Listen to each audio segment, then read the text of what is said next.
Buenas noches, buenas noches, compañeros. Mi nombre es Carito del Pilar Lando Lortegui y en esta oportunidad les voy a hablar de un tema muy importante que es sobre la teoría conductual, basados en sus dos representantes que es John Watson y Skinner.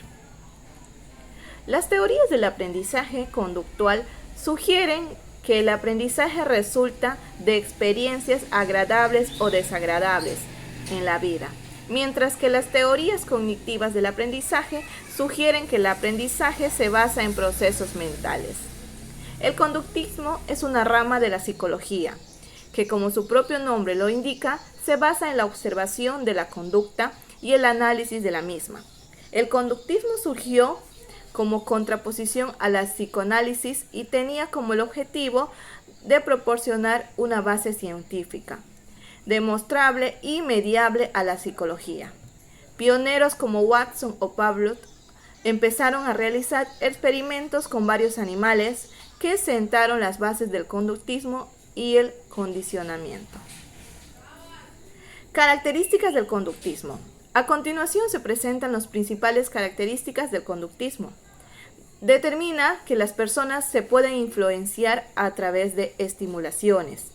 Establece que los estímulos producen respuestas, por ello, forman una relación causal. Implementan el método experimental. Determina que las conductas están compuestas por respuestas que se pueden analizar objetivamente. Se vale de los experimentos y de la observación directa. Expone que las conductas aprendidas son acumulativas y se organizan en orden de prioridad. El condicionamiento forma parte del proceso de los estímulos y las respuestas. Vamos a hablar de uno de los representantes, que es John Watson. Vamos a hablar sobre su vida. Biografía de John Browns Watson. John Browns Watson nació en Greenville, Carolina del Sur, Estados Unidos, en 1878 y falleció en Nueva York en 1958. Estudió en la Universidad de Chicago y se graduó en 1903. Escribió muchos artículos científicos. Uno de los primeros llamado fue La educación animal, un estudio experimental sobre el desarrollo psíquico de una rata blanca en correlación con el crecimiento de su sistema nervioso. En este artículo describe la relación entre la mielinización del cerebro y la capacidad de aprendizaje en los roedores. Watson trabajó en la Universidad Johns Hopkins durante 14 años y allí realizó una gran cantidad de experimentos sobre el aprendizaje de las aves. En 1920 dejó su empleo en la universidad por culpa de los rumores acerca de una relación sentimental con su asistente, con quien realizó un famoso experimento con el pequeño Albert. Fue uno de los psicólogos más influyentes del siglo XX. Como profesor de psicología en la Universidad Johns Hopkins, Estados Unidos, entre 1908 y 1920. Watson fue considerado una de las figuras más influyentes y decisivas del siglo pasado. Su trabajo se estudia hoy en día en todas las facultades de psicología alrededor del globo y es una de las bases del aprendizaje y del tratamiento de algunas psicopatologías como las fobias. Por tanto, sus conclusiones no pueden faltar en cualquier libro de introducción a la psicología. Vamos a hablar del condicionamiento clásico.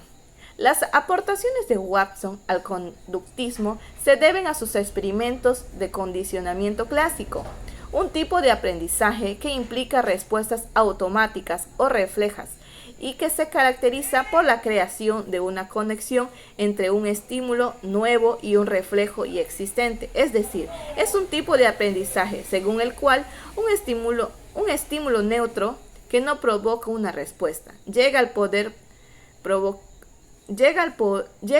provocarla gracias a la conexión asociativa de este estímulo con el estímulo que normalmente provoca dicha respuesta. Vamos a hablar de un experimento que es muy famoso, que es el experimento con el pequeño Albert. Para poner a prueba su hipótesis de que las emociones podían aprenderse por la asociación condicionada, Watson utilizó a un niño de 11 meses llamado Albert como sujeto experimental.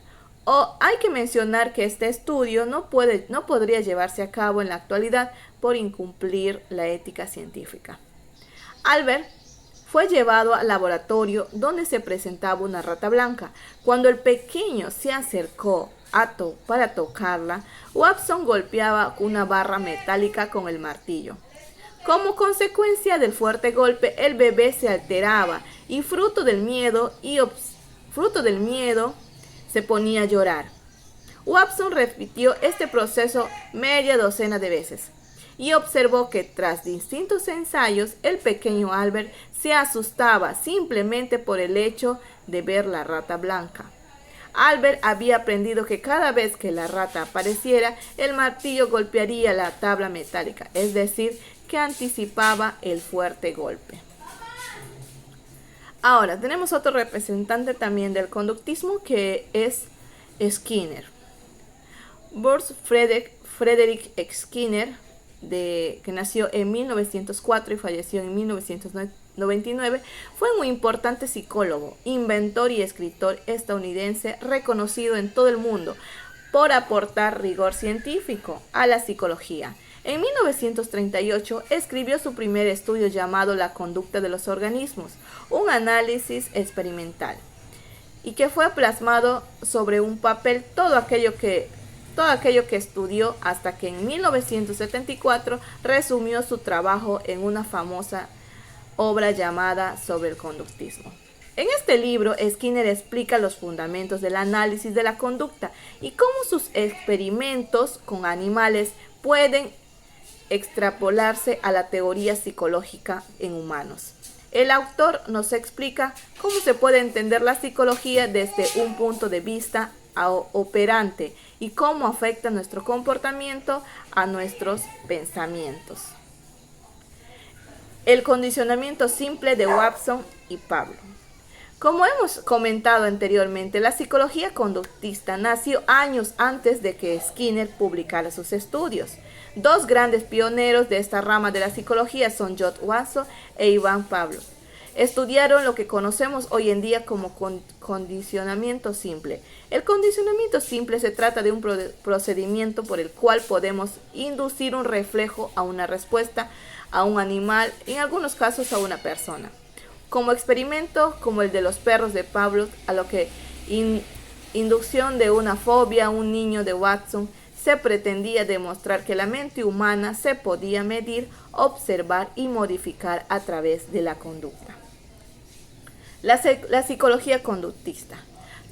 Hay cuatro principios básicos de la psicología conductista. La psicología es una ciencia, por lo tanto, utilizará una metodología experimental, empírica y demostrable. Esta metodología se caracteriza por utilizar variables que pueden medir, medir la ansiedad por el número de latidos por minutos. Los resultados de los experimentos realizados en un laboratorio pueden extrapolarse en la vida real.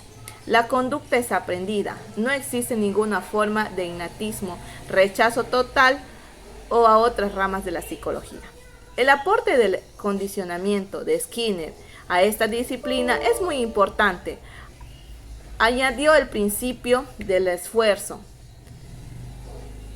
el concepto de recompensa y definió el condicionamiento operante. Todo ello mediante experimentos como la famosa caja de Skinner. Y ahora vamos a hablar de el famoso experimento, la caja de Skinner, oficialmente llamada cámara de condicionamiento operante. La caja de Skinner es uno de los inventos más conocidos en la historia de la psicología. Se creó con el objetivo de demostrar que se podía inducir y modificar el comportamiento de un animal. En un primer lugar, utilizó una rata mediante estímulos externos. La caja es uno de los pilares en los que se basa el ya conocido conductismo de Skinner. Funcionamiento de la caja de Skinner. Se introducía una rata dentro de la caja. Normalmente se le privaba de comida antes para que su motivación para alimentarse fuera mayor. La rata experimenta en su nuevo entorno hasta que descubría el botón y lo presionaba. Automáticamente salía una unidad de comida del dispensador tras ser pulsado el botón. La rata, motivada para conseguir más comida, modificaba su conducta y aprendía rápidamente a pulsar el botón para recibir comida. Asociación de conducta, estímulo y refuerzo positivo. El condicionamiento también podía darse por omisión de un estímulo negativo, refuerzo negativo. En este caso se introducía a la rata dentro de la caja con el suelo electrificado. Si pulsaba el botón, la corriente dejaba de pasar por el suelo. De este modo, la rata aprendía a pulsar el botón para dejar de sentir dolor. Skinner y el condicionamiento operante. Como hemos visto, el condicionamiento operante es algo más complicado que el condicionamiento simple de Watson o Pavlov. En este caso, la asociación no es entre un estímulo y un reflejo, sino que se da entre un estímulo, una conducta y un refuerzo.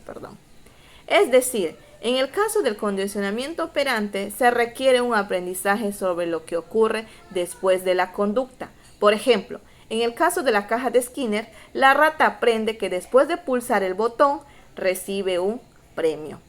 Refuerzo positivo y refuerzo negativo. Como el conductismo se basa en medir comportamientos, todo lo que ocurre en el condicionamiento de Skinner está minuciosamente analizado y categorizado. Por lo siguiente, podemos distinguir dos tipos de refuerzos en la teoría de Skinner sobre el conductismo y condicionamiento operante. El refuerzo positivo es un elemento que actúa a modo de premio, suele satisfacer alguna necesidad básica o generar una respuesta placentera. El refuerzo negativo es un elemento que nos genera una respuesta de dolor, desagrado o incomodidad. Este factor actúa a modo de castigo. Podemos encontrar ejemplos de condicionamiento operante en nuestro día a día. Por ejemplo, nos esforzamos en estudiar porque hemos aprendido a recibir una recompensa después. Buenas notas, un buen reconocimiento, o nos tomamos un medicamento para evitar el dolor de cabeza, y tal como la rata pulsa un botón para evitar el dolor del suelo electrificado. Conductismo en educación. El conductismo en la educación ha sido una teoría de aprendizaje que ha puesto su atención en los estímulos que generan respuestas en los estudiantes durante el proceso de aprendizaje. En este sentido, los docentes deben poner atención a las respuestas de sus alumnos a fin de establecer un método de estudio que esté acorde a sus estudiantes. Planteamiento del conductismo. El conductismo se centra en la conducta observable, cómo controlarla y cómo predecirla. Su principal característica es conseguir un comportamiento del alumno determinado, buscando siempre lo adecuado. El aprendizaje se basa en conseguir un objetivo, no tiene en cuenta los procesos. Este aprendizaje se basa en una evaluación para saber si el alumno ha conseguido los objetivos marcados. El aprendizaje se centra más en el profesor que en el alumno. Este aprendizaje enlaza al profesor como orador con el alumno como receptor de los contenidos. El aprendizaje se basa en una participación activa del alumno. El aprendizaje es como un producto de una experiencia externa, el estímulo, y según su respuesta obtendremos una conducta observable. Muchas son las técnicas conductistas empleadas a sabiendas o no en el método educativo como tal. La idea de estimular el estudio, el esfuerzo y la pasión por el aprendizaje y reforzar negativamente las conductas contrarias se halla en el corazón de la interacción en el aula. Para ello se utilizan diversos factores como la calificación, las sanciones disciplinarias, la propia interacción alumno-profesor o entre alumnos. Ejemplo de conductismo en el aula: premiar la intervención, restar y sumar puntos, rutinas de llegada, castigar el mal comportamiento, levantarse al entrar el profesor, sancionar severamente el plagio, reforzar el interés académico, el sonido del timbre, expulsar la clase al portarse mal, etc. ¿Sí? Eso ha sido todo por hoy. Muchas gracias. Espero que hayan disfrutado del tema. Gracias a todos. Bendiciones.